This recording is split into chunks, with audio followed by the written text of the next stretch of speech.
Dear viewers, good evening to all of you. Today I would like to deal with translations vocabulary improvement part 7. తెలుగులో ఒక translation తెలుగులో ఇచ్చున్నారు, దాన్ని ఇంగ్లీష్లో translate చేయాలి. రసెల్ బ్రస్నన్ ఒక ఆంత్రప్రెన్యూర్ చెప్పిన మాటలు అన్నమాట. పట్టు వదలకుండా ప్రయత్నించేవారే, అది heading. Those who పర్సివియర్ without giving up, అది దాని ట్రాన్స్లేషన్. పర్సివియర్ లేక పర్సివీర్ అనే ఒక ఇంట్రాన్సిటివ్ వెర్బ్కి అర్థం క్యారీ ఆన్, పర్సిస్ట్, ప్రయత్నం చేయటం, అటెంప్ట్ చేయటం, గట్టిగా ప్రయత్నం చేయటం.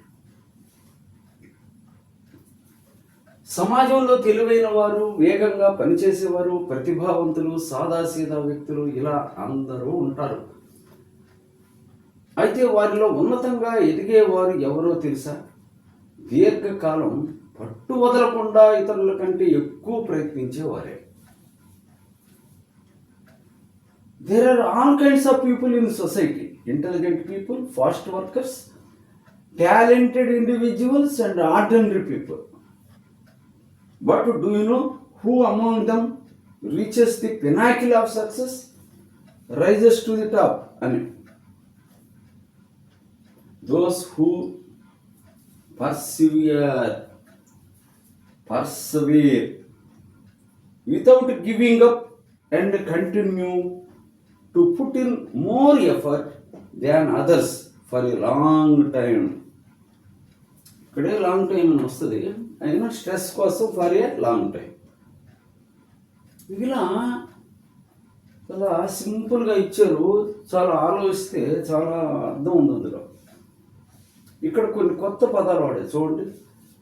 పర్సివీర్ ఇక్కడ ఒకటి, ఇక్కడ వొకాబులరీ ఇచ్చిన మీకు. Carry on, persist. పినాకిల్ ఉన్నతమైన శిఖరం అన్నమాట, దానికి ఆపోజిట్ నాదిర్ అని. ఓకే, ఇక్కడ పినాకిల్, పీక్ నౌన్గా వాడాడు.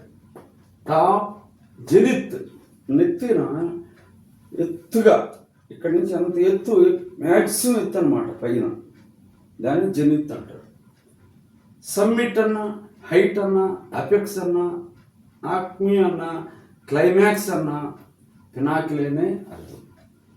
మంచి యూసేజ్లు అన్నమాట.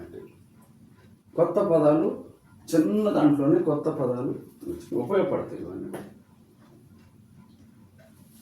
ఇవి ఒకటి రెండు సార్లు చూస్తే హౌ టు ట్రాన్స్లేట్, వెర్బ్ను పట్టడం, దానికి లెఫ్ట్ సైడ్ సబ్జెక్ట్ వాడటం, ఆబ్జెక్ట్ ఉంటే వాడండి, లేకపోతే లేదు. అదే ఇక్కడ రాశాను, subject plus verb plus object English, subject plus object plus verb Telugu. Thank you very much for ever being with.